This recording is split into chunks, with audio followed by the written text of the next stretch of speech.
오늘 같이 보실 하나님 말씀은 마태복음 18장 33절에서 35절입니다. 한 절씩 교독하겠습니다. 내가 너희를 불쌍히 여김과 같이 너도 내 동료를 불쌍히 여김이 마땅하지 아니하냐 하고 주인이 노하여 그 빚을 다 갚도록 그를 옥졸들에게 넘기니라. 너희가 각각 마음으로부터 형제를 용서하지 아니하면 나의 하늘 아버지께서도 너희에게 이와 같이 하시리라. 저는 최근에 창세기 말씀들을 많이 살펴보았는데 창세기 말씀을 보면서 하나님의 중요한 속성 또는 성품을 발견할 수 있었습니다. 그것은 창세기 3장 21절 말씀에 보면 나오는데 여호와 하나님이 아담과 그의 아내를 위하여 가죽옷을 지어 입히시니라 는 말씀입니다. 하나님은 아담과 하와가 금지된 선악과를 먹는 죄를 범한 후에 저주와 벌을 내리게 됩니다. 그리고 그들을 에덴 동산에서 쫓아내게 되는데 그 전에 하나님께서 아담과 하와에게 가죽옷을 지어 입히셨다는 것입니다. 이 가죽옷을 지어 입히시는 것에 대해서 신학적으로 여러 가지 해석들이 있습니다. 그 중에 대표적인 것은 인간의 죄를 속하기 위해서 첫 번째 희생이자 구약 속죄 제사의 원형이다라고 말합니다. 가죽옷을 지으려면 동물을 죽여서 피를 흘려야 되는데 그것이 구약의 제사를 보여주신 것으로 해석을 합니다. 또 이 피 흘림은 장차 인류의 죄를 대신 담당하실 예수님의 십자가의 죽음을, 예수님의 희생적 죽음을 예표한 것이다 라고 해석하기도 합니다. 그런데 이런 깊은 신학적인 의미를 생각하기 전에 우리에게 드는 생각이 있습니다. 원래 에덴 동산에 있던 아담과 하와는 옷을 입지 않고 살았습니다. 그런데 이들이 범죄한 후에 자신이 벗고 있는 모습을 부끄러워하고 그래서 무화과 나무 잎을 엮어서 치마를 만들어 입었다고 합니다. 하나님은 무화과 나무 잎으로 몸을 가리고 있는 아담과 하와를 보고 그들에게 훨씬 좋은 가죽옷을 만들어 입히시는 것입니다. 제가 무화과 나무 잎을 찾아보니까 그렇게 잎이 크지도 않고 옷을 해 입으면 여러 가지 잎들을 많이 엮어야 되겠다는 생각이 듭니다. 그리고 그 옷은 금방 헤어질 것이고 별로 따뜻하지도 않을 것 같았습니다. 하나님께서는 가죽옷을 해 입히시는데 앞에서 말한 그런 제사나 예수님의 죽음을 예표하는 그런 의미도 있겠지만 그것보다 먼저 하나님께서는 아담과 하와의 꼴을 보고 불쌍히 여기시는 마음으로 따뜻하고 오래 입을 수 있는 가죽옷을 해 입히셨다고 할 수 있습니다. 이런 하나님의 모습은 동생 아벨을 죽인 가인을 대하는 모습에서도 그대로 나타납니다. 창세기 4장 14절로 15절 말씀입니다. 주께서 오늘 이 지면에서 나를 쫓아내시온즉 내가 주의 낯을 배웁지 못하리니 내가 땅에서 피하여 유리한 자가 될지라 무릇 나를 만나는 자마다 나를 죽이겠나이다. 여호와께서 그에게 이르시되 그렇지 아니하다. 가인을 죽이는 자는 벌을 7배나 받으리라 하시고 가인에게 표를 주사 그를 만나는 모든 사람들에게서 죽임을 면하게 하시니라 라고 말씀하고 있습니다. 하나님께서 가인이 아벨을 죽인 것 때문에 하나님께서 가인을 저주하고 벌을 내리시니까 이 가인이 사람들이 자기를 죽일 것이다 하는 것을 생각하고 두려움에 떨게 되는 것입니다. 그때 하나님께서 그렇게 두려움과 공포에 빠져있는 가인을 외면하지 않으시고 가인에게 표식을 주어서 가인을 죽이지 못하게 만들어 주는 것입니다. 이것도 여러 가지 해석들이 있겠지만 하나님께서 가인에게 그런 표식을 주신 것은 공포에 떨고 불안해하고 있는 가인을 보시고 불쌍히 여기는 마음을 가지고 하나님께서 가인에게 은혜를 베푸신 것이라고 할 수 있습니다. 이런 하나님의 모습을 볼 때 우리는 어떻게 보면 좀 낯선 하나님의 모습을 발견할 수 있습니다. 하나님이 마치 사람들처럼 쉽게 다른 사람을 동정하는 그런 느낌을 받게 되는 것입니다.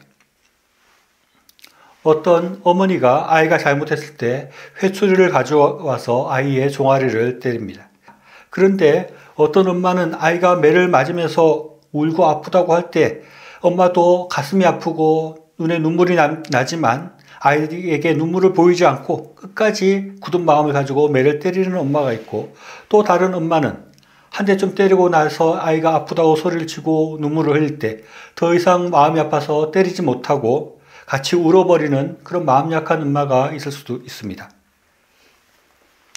그런데 우리가 하나님을 생각할 때 하나님은 이렇게 아이가 불쌍하다고 쉽게 매료되어 있는 것을 포기하고 같이 울어버리는 그런 연약한 엄마의 모습이 아니라 모든 감정을 절제하고 끝까지 엄하게 벌을 주는 그런 하나님의 모습을 생각하기 쉽습니다. 왜냐하면 하나님은 엄격한 분이시고 쉽게 사람들처럼 감정에 휘둘리는 그런 분이 아닐 것이라고 생각하기 때문입니다. 사실 하나님께서 벌을 주고 난 뒤에 금방 아담과 하와에게 옷을 지어주고 또 가인에게 표식을 주는 것이 회초리를 때리다가 포기하는 엄마의 모습인지 아니면 끝까지 참고 회초리를 때리는 엄마의 모습인지는 정확하게 판단할 수 없지만 분명하게 우리가 알 수 있는 것은 하나님께서도 사람들과 같이 감정적이시고 쉽게 불쌍히 여기는 마음을 억제하지 못하는 그런 하나님심을 우리가 보게 된다는 것입니다. 하나님은 누구보다도 엄격한 분이시고 냉정한 분이시라고 할 수 있습니다. 그래서 하나님은 너무 이성적이시기 때문에 쉽게 감정에 휩쓸리지 않은 분이라고 우리가 그렇게 생각을 하는 것입니다. 실제로도 그럴 것이라고도 생각이 듭니다. 그런데 하나님께서 우리에게 보여주시는 모습에서는 아주 감성이 풍부하셔서 사람을 불쌍히 여기는 마음이 가득한 그런 하나님의 모습을 우리가 보게 되는 것입니다. 이런 감정적으로 사람들을 불쌍히 여기시는 하나님의 모습은 성경에서 아주 많이 찾아볼 수 있습니다. 아브라함의 첩이라고 할 수 있는 하갈이 본처 사라에게서 쫓겨나서 광야에서 헤매고 있을 때 하나님은 하갈을 찾아와서 위로하시는 것입니다. 또 야곱이 형 에서를 피해서 도망가서 광야에서 그야말로 갈 길을 알지 못하고 헤매고 있을 때 하나님께서 그를 위로해 주십니다.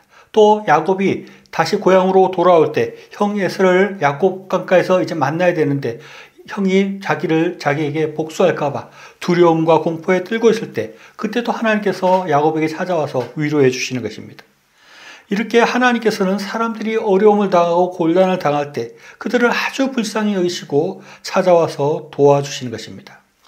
열왕기하 13장 23절에는 이런 말씀이 있습니다. 여호와께서 아브라함과 이삭과 야곱과 더불어 세우신 언약 때문에 이스라엘에게 은혜를 베풀며 그들을 불쌍히 여기시며 돌보사 멸하기를 즐겨하지 아니하시고 이때까지 자기 앞에서 쫓아내지 아니하셨더라 라고 말하고 있습니다. 하나님께서는 사람들을 불쌍히 여기고 은혜를 베푸시고 도와주신다는 것입니다. 구약 성경 전체에 걸쳐서 하나님께서는 이스라엘을 불쌍히 여기는 모습들이 아주 많이 우리가 볼 수 있는 것입니다. 그런데 신약에 와서 예수님도 우리를 불쌍히 여기는 모습을 보여주십니다. 마태복음 9장 36절 말씀 보면 무리를 보시고 불쌍히 여기시니 이는 그들이 목자 없는 양과 같이 고생하며 기진함이라.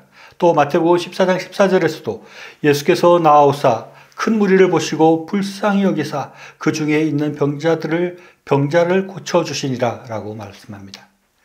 하나님이시기도 한 예수님은 하나님과 똑같이 사람들을 불쌍히 여기는 마음이 있다는 것입니다. 사람들이 고생하고 기진하고 병든 것을 볼 때 지극히 불쌍히 여기는 마음으로 그들의 병을 고쳐주시고 그들을 인도해 주시는 것입니다. 그리고 예수님은 하나님과 예수님이 사람들을 불쌍히 여기는 것과 같이 우리도 다른 사람들을 불쌍히 여겨야 된다고 말씀하고 있습니다. 오늘 읽은 본문 말씀인 마태복음 18장 33절로 35절 말씀을 다시 읽어보면 내가 너를 불쌍히 여긴 것 같이 너도 내 동료를 불쌍히 여김이 마땅하지 아니하냐. 주인이 노하여 그 빚을 다 갚도록 그를 옥졸에게 넘기니라. 너희가 각각 마음으로부터 형제를 용서하지 아니하면 나의 하늘 아버지께서도 너희에게 이같이 하시리라 라고 말씀하고 있습니다. 예수님께서는 우리가 하나님 앞에 불쌍히 여김을 받은 사람이라고 말씀하시면서 우리도 다른 사람을 불쌍히 여겨야 된다고 말하는 것입니다. 그렇지 아니하면 하나님의 벌을 받게 될 것이라고 말씀하고 있습니다. 아모스 1장 말씀을 보면 하나님께서 이스라엘의 이웃 나라들에게 벌을 내리시는 것을 기록하고 있습니다.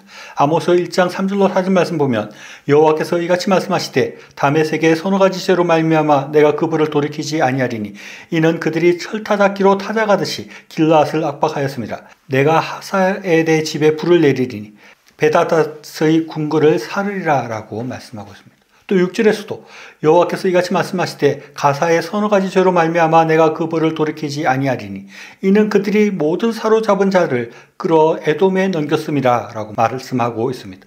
11절에서도 여호와께서 이같이 말씀하시되 에돔의 서너 가지 죄로 말미암아 내가 그 벌을 돌이키지 아니하리니 이는 그가 칼로 그의 형제를 쫓아가며 긍휼을 버리며 맹렬히 화를 내며 분을 끝없이 품었음이라 라고 말씀하고 있습니다.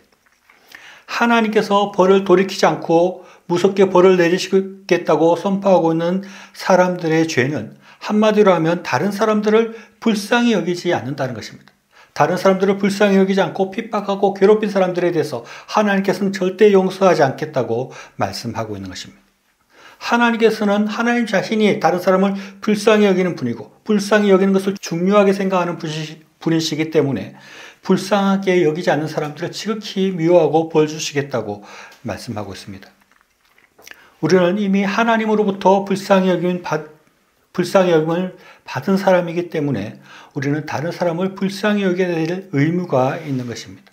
또 우리는 예수님을 닮아서 살아가는 그리스도인들이고 하나님의 자녀이기 때문에 예수님과 하나님과 같이 다른 사람들을 불쌍히 여겨야 하는 사람들임을 우리가 기억해야 합니다. 뉴욕의 역대 시장 중에 명시장으로 알려진 라가디아라는 사람이 있습니다. 그가 시장이 되기 전에 뉴욕시의 즉결재판부 판사로 있었는데 하루는 가게에서 빵을 도둑질하다가 잡혀온 노인이 기소되었습니다. 노인은 배가 고파서 빵에 손을 대었다고 말했는데 이때 이 라가디아 판사는 이렇게 말을 합니다. 당신의 행위는 10불의 벌금형에 해당됩니다. 라고 선고하고 그는 자기 지갑에서 10불을 꺼냈습니다. 그러면서 이렇게 말을 하는 것입니다. 그 10불은 내가 내겠습니다. 이 배고픈 사람이 뉴욕 거리를 헤매고 있는데 내가 그동안 너무 좋은 음식을 배불리 먹고 있은 내 자신에 대한 벌금입니다. 라고 말을 했습니다. 그리고 라가디아 판사는 넓은 중절 모자를 꺼내 들고 서기에게 주면서 이 재판장에 계신 분들도 나처럼 잘 먹은 데 대한 벌금을 내고 싶다면 이 모자에 넣기 바랍니다. 라고 말을 했습니다. 그래서 이 노인은 오히려 47불을 손에 쥐고 눈물을 흘리며 재판장을 떠나갔다는 그런 예화가 있습니다. 이런 예화를 보면 이 라가디아라는 분이 참 존경스럽다, 참 대단하다는 생각과 함께 저분은 어떻게 그런 생각을 할 수 있었을까 하는 그런 의문도 듭니다. 이분이 그 노인의 도둑질이라는 그 나쁜 면을 보는 것이 아니라 또 그것을 보고 그 미워하는 것이 아니라 그의 상태를 보고 그를 동정하고 그의 상황을 이해하며 또 오히려 자신의 죄를 돌아보는 것입니다. 저같이 별로 다른 사람을 잘 불쌍히 여기는데 서툰 사람들은 오늘 읽은 본문 말씀을 통해서 우리가 어떻게 하면 사람들을 불쌍히 여길 수 있는가 하는 것에 대한 지혜를 얻고 힌트를 얻을 수 있습니다. 오늘 읽은 33절 말씀을 다시 읽어보면 내가 너를 불쌍히 여김과 같이 너도 내 동료를 불쌍히 여김이 마땅하지 아니하냐라고 말하고 있는 것입니다. 하나님께서 나를 불쌍히 여기셨다는 것을 생각해야 하는 것입니다. 이 지금 예수님이 말씀하고 있는 사람은 그 주인에게 가서 아주 큰 그 돈을 빚졌는데 그 돈을 한꺼번에 다 탕감받은 사람이었습니다. 그가 돌아오는 길에 자기에게 조금 빚진 사람을 잡고 옥에 가두겠다고 할 때 예수님께서 이 사람을 책망하는 것입니다. 왜 이 사람이 이런 행동을 했을까? 자기가 큰 돈을 탕감받았다. 자기의 큰 죄를 용서받았다는 것을 이 사람이 생각하지 못하고 있었기 때문에 그것을 잊어버렸기 때문에 이는 이 사람이 자기에게 조금 빚진 자, 자기에게 조금 잘못한 사람을 아주 엄하게 벌하려고 했던 것입니다. 우리가 하나님으로부터 큰 죄를 탕감받았다. 하나님으로부터 큰 용서를 받았다는 것을 생각한다면 우리도 우리 주변에 있는 사람들을 용서할 수 있게 되는 것입니다. 그리고 하나님도 그렇고 예수님도 그렇고 그 불쌍히 여겨야 될 사람들의 상태를 깊이 보았습니다. 아담과 하와가 옷을 벗고 있는 것을 보시고 예수님은 이 사람들이 기진하여 있는 것을 보셨던 것입니다. 우리의 이웃들의 아픔을 우리가 잘 돌아봐야 됩니다. 그 이웃들이 숨기고 있는 그 눈물들을 바라볼 수 있어야 됩니다. 그럴 때 우리는 그들을 불쌍히 여길 수 있게 되는 것입니다. 하나님은 우리가 다른 사람을 불쌍히 여기지 않는다면 하나님도 우리를 불쌍히 여기지 않겠다고 말씀하고 있습니다. 우리가 예수님을 믿는 사람이라면, 하나님을 믿는 사람이라면 하나님과 예수님께서 다른 사람을 불쌍히 여기듯이 우리가 불쌍히 여기는 사람이 되어야 마땅합니다. 그리고 우리는 이미 하나님 앞에 큰 죄를 용서받은 자이기 때문에 다른 사람들을 더 잘 용서하고 그들을 더 잘 이해하고 그들의 아픔을 바라보고 도울 수 있는 사람이 되어야 합니다. 하나님이 불쌍히 여기고 예수님이 불쌍히 여기듯이 우리도 이웃들을 불쌍히 여겨서 하나님의 불쌍히 여김을 받고 하나님의 큰 은혜와 복을 받는 저 여러분의 삶이 될 수 있기를 바랍니다.